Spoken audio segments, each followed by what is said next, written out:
আফিফার বাবা বাজার থেকে বাজার করে নিয়ে আসলো, আর বাজার করে নিয়ে আসার সময় একটা ইলিশ মাছ নিয়েছে। আর মাছওয়ালাকে বলে এসেছে যদি মাছের ভিতরে ডিম হয় মাছ কিন্তু আমি ফেরত দিয়ে যাব। তো যাই হোক, আলহামদুলিল্লাহ মাছের ভিতরে কোনো ডিম নাই, কারণ ডিমওয়ালা মাছ নাকি তার অতটা পছন্দ না, আর এই মাছের নাকি কোনো ঘ্রাণ থাকে না। আসসালামু আলাইকুম, কেমন আছেন সবাই? আর এই মাছটা এনেই সে বলতেছে আমার জন্য এখনই খিচুড়ি রান্না করে নিয়ে আসো, ইলিশ মাছের খিচুড়ি খাবো।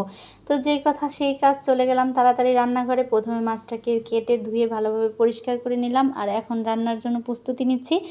রান্নার রেসিপি তো শেয়ার করার কিছু নাই, তারপরেও আমি যেভাবে রান্না করি সেভাবেই আজকে আপনাদের সঙ্গে শেয়ার করছি। খুব ঝটপট সিম্পলভাবে খিচুড়িটা রান্না করব। প্রথমে পেঁয়াজটাকে কষিয়ে তারপরে আমি হলুদ, লবণ, মরিচ, আদা বাটা, জিরা বাটা সব কিছু দিয়ে দিলাম, আর দিয়ে এখন মশলাটাকে ভালোভাবে কষিয়ে নিচ্ছি।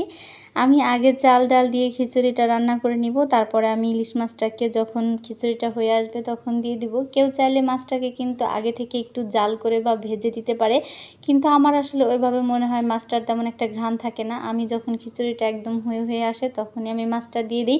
এতে করে মাছটা ভাঙারও সম্ভাবনা কম থাকে, আবার মাছের মনে হয় ঘ্রাণটাও থাকে। তো যাই হোক, আমার খিচুড়িটা কিন্তু রান্না হয়ে এসেছে, কিন্তু আমি কিন্তু আজকে রান্নায় একটা ভুল করে ফেলেছি। আমার মনে হচ্ছিল আমার পাতিলটা একদম ছোট হয়ে গেছে, নাড়াচাড়া একদমই করতে পারতেছিলাম না।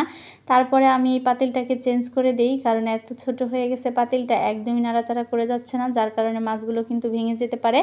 তো সাথে সাথে আমি পাতিলটাকে চেঞ্জ করে দিলাম, আর আমার খিচুড়ি কিন্তু রান্না হয়ে গেছে। আজকের মতো বিদায় নিচ্ছি এই খিচুড়ি খেতে খেতে। আশা করছি আমার ভিডিওটি আপনাদের ভালো লাগবে। যদি আমার ভিডিওটি ভালো লাগে অবশ্যই লাইক, কমেন্ট, শেয়ার করবেন। আপনারা সবাই ভালো থাকবেন। আল্লাহ হাফেজ।